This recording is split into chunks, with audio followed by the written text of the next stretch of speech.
Kryeministri Edi Rama tha se paga minimale në vend që prej 1 janari 2026 do t'jetë 500 euro, duke e rritur atë me rreth 100 euro. Sipas tij, në mandatin e 4 paga mesatare do të rritet gjithashtu, duke kaluar pragun e 1200 eurove. Paga minimale kishim 157 euro, e kemi 400 euro dhe në vendim në qershor do të bëjmë 500 euro duke që do të hyjë në efekt nga janari 2026, paga minimale 500 euro.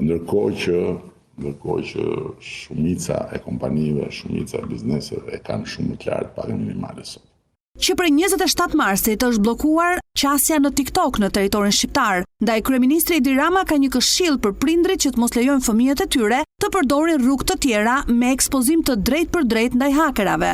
TikToku në smartphone është mbyllur, e kam informacion dhe e kam edhe si këshill, sugjerim për gjithë ata që do të dëgjojnë fjalën VPN falas, mos i hyni asaj rruge.